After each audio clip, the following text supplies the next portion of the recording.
is probably the strongest, and that's that loss that people feel whenever they lose someone that they love. And people are willing, because that feeling is so strong, to do whatever it takes, even if there's a small possibility that it could be true. And I just think that, especially to do it and not have the science behind it. Like, it's one thing to do it and have something that you claim is the science that you're able to know, even though it may be incorrect. But to do that without saying, or by saying, well, we haven't got to that phase yet, we haven't crossed that step yet, to promise or to make a claim that you're able to produce someone's loved one on a video before you're even able to hypothesize how that would be possible, I just think it's just unethical. I think it's, well, I would like to jump in before we go on to the next super chats, and say that people like this guy who are hiding behind, their information or whatnot, and are promoting it to people who have lost somebody that's, near and dear to them. Almost 100% of the time, these people end up being like predators. Like, like they prey on people, they prey on their emotions, they get them to donate their money or give them their money so that they can talk to their, deceased relative, but they play on that emotion of like losing somebody that's close to you. Like, that's what they prey on. Everybody has lost somebody, and everybody wants to be able to talk to them again.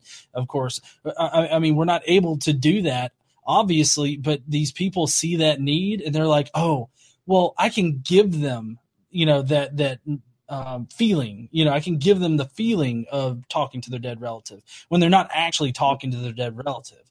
I mean, if you've watched any of those, was it the Crossing Over with John, whatever the fuck his name is? Huh? John Edwards. John Edwards, yeah. See, the way that he does it is it's cold reading, but when you go into one of those tapings or whatnot, you have to fill out a card, and it takes certain information. And then the John Edwards guy has like people in his ear that feed him information. And then he just pretty much gets a whole bunch of darts in his hand, throws them at the board, and he starts spouting off shit that they keep telling him until he finally hits somebody. And then he runs the gambit there again with trying to get information from them. And then once he's got them hooked, he just tells them, oh, they're happy. I don't actually see them. I feel colors or some kind of shit. And they're happy. And they forgive you. I'm glad you said that, because in the podcast that I listened to, that same one with those girls that hosted and talked to him, he cites that he names off about 6 different very prominent mediums, John Edwards being one of them. He's involved in the study that they keep talking about. He names him as one of the ones that Dr. Schwartz uses. Dr. Schwartz has tested John Edwards. So John Edwards is involved in it. Yes, that's what I asked him, and I think he actually lied about that, or he's just completely unaware, and I don't see how he could be, because, I mean, if you go to Wiki, and you even look at Wiki, Gary Schwartz, it says right in there, Schwartz performed experiments at the University of Arizona testing mediums such as John Edwards of the show Crossing Over, and Alison DuBois, who inspired the TV show's Medium, right? And I believe he met his wife. Yeah, no, his wife was involved in this show Crossing Over. I'm sure of it. His wife's a medium. I don't think she was involved in that show, but she is a medium that wrote a book and all that other sort of stuff. Yeah, I know she's a medium, talk about that. But I know she was involved in that show somehow. I just don't remember the exact link. Well, yeah, it's odd because he seemed to want to bolt like immediately after you started bringing that. I knew that was going to happen. I even told Kyle that. I said, I'm going to ask the hard questions, and I said he's got an hour, he's going to leave. I even told him that. I called it. I mean, this is a given how this works.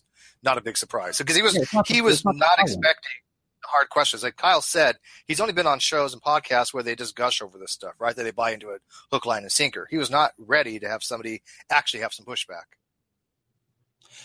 If I can make a recommendation for a show, but it's kind of old, but it's Penn and Teller's Bullshit. It's I felt like it's a very good show. Huh? You have? Oh, I've watched every episode of Bullshit. And what's funny is even I wish they would have done some shows differently, because they even gone back and reviewed it and said, you know what, that show sucked. We could have done it better this way. But you know what? The premise was brilliant though, right? Oh yeah. the very first episode of that show, which I think it's still available on Amazon through their video streaming platform. But the very first show is on like these people that can contact the other side. And it explains like the methods of cold reading and how John Edwards works, like in his taping and everything like that. So, I mean, it's a very educational show. I found. I think there's a pretty famous one on vaccines where they think the logic through on vaccines, and it's quite good. The Penn and Teller are brilliant. I think just in general. Okay, Steve, pop another live chat or chat question.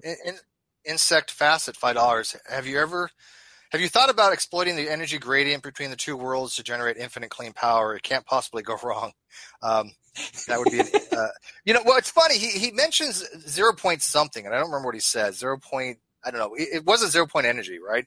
Now there is something called 0 point energy, but the problem is it's not usable energy. It's already at ground level, right? To have usable energy, we have to have some kind of potential difference, right? If I have a cliff and I have ground level, I can roll a cliff off and it falls off. I can get energy out of that, right? Potential to kinetic energy. But if you have something that's already at ground level, you can't drop anything further down. So you're already at the lower state of energy level. That's 0 point energy. So yes, there's a ubiquitous field of energy that exists everywhere, but the fact that it's ubiquitous and it permeates everything means it's not usable, right? And a lot of people, they try to exploit that bullshit by saying, well, there's energy all around us. Sure, but it's not usable. Isn't 0 point like energy? What didn't that play like a major role in like Stargate or something? I was just gonna say. Like, I want to say they use it in science Stargate Atlantis, ZPM. ZPM, yeah. modules. Huh? Yeah, ZPM modules. That's what powered their Stargates and stuff. Yeah. Yeah, no, like I said, it's impossible. It's impossible. Again, you can't extract energy from a state of lowest potential energy. You just can't. I mean, that's why you can't have over unity. You can't have devices that violate the second law of thermodynamics because you can't have more energy going out of a system than you're putting in.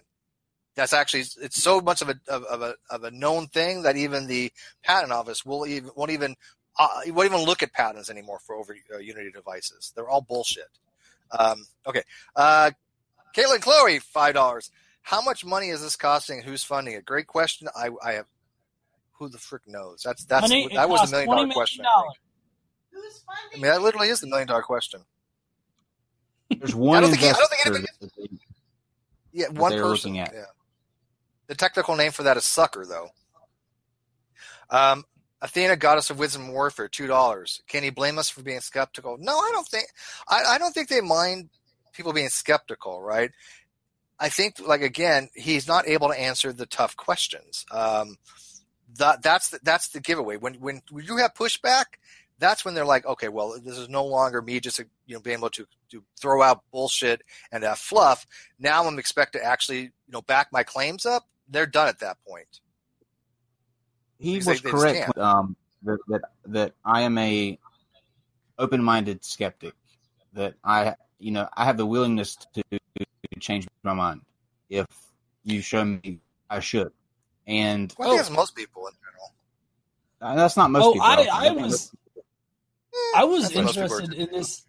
I was interested in this show because I was hoping that he would have some kind of like science to back up.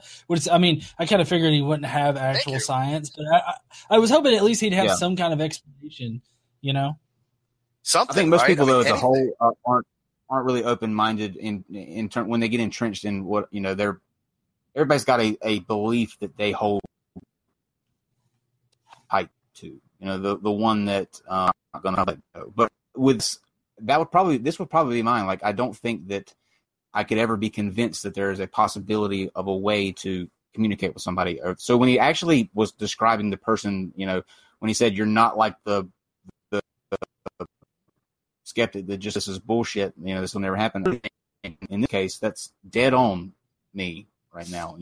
I don't think that's a possibility whatsoever. I grant we all have things like, for example, I don't believe in unity devices. Like, for example, again, anybody I think can be convinced with overwhelming evidence, but it takes overwhelming evidence, right? But most of us, we do have things like you said that we hold to be true and very, very strongly. But I don't think I have any position that not given enough, evidence that I can't change that I can think of off the top of my head. Maybe I do, but off the top of my head, I can't. That would just put you an outlier. What? Really? You think I'm an outlier on that? And I am not a skeptic, live chat. Although that is a good. I don't know if I'm word. really an outlier, but maybe. I'll give you. Okay. I'll give you that. Like.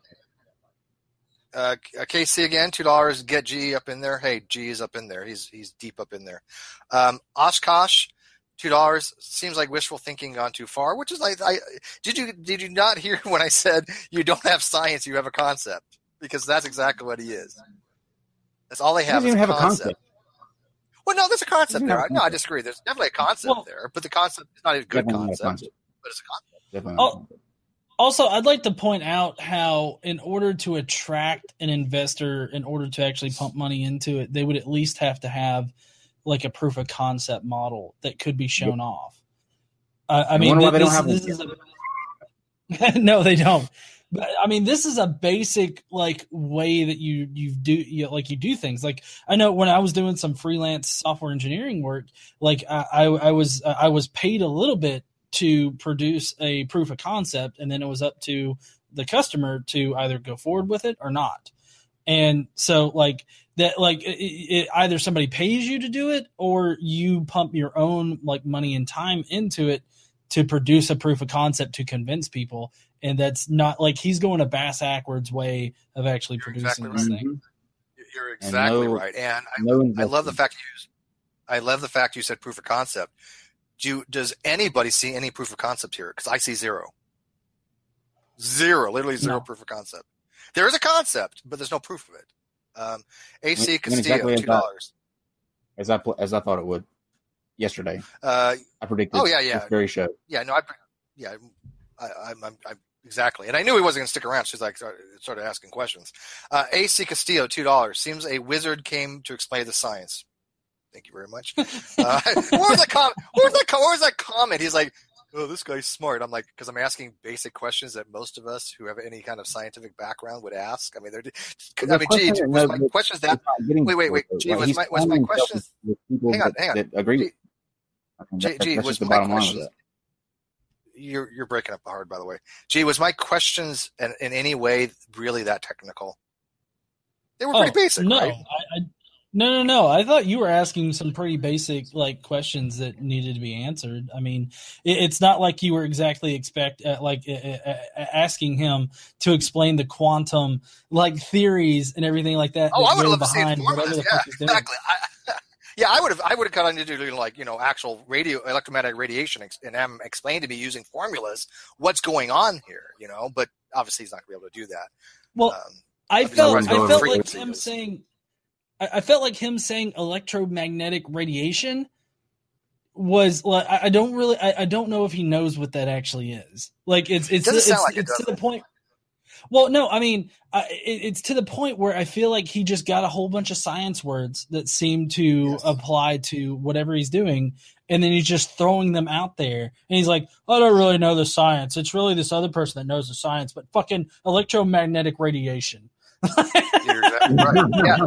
But that's what I want to know. Somebody please explain to me electromagnetic radiation relating to dead people. Where's the connect there? Where's the thing that binds them together? Because I don't see how they're in any way related. We have assumed for some reason in a culture that ghosts and spirits can affect us via a electromagnetic radiation. Explain to me somebody where we made that connection from. Where have we ever discovered a ghost where we know that that's what they do? They made an assumption that they could do that for some weird reason, right? I don't even know what the hell that assumption is predicated upon. Well, but there's no data to support that because we don't know what the hell a ghost or spirit would communicate with us. Would we? Dan Smith, by the way, put in the live chat. You are now connected to ghost number 2003244444. We're now connecting you to deceased. Yeah, that was good. It's kind of frustrating, ain't it? Yeah, I'm willing to bet that they would use the ether in order to like explain like a connection. You know what? It's funny. You know what's funny? You mentioned that, dude, right? But you know what? There are people that want to bring back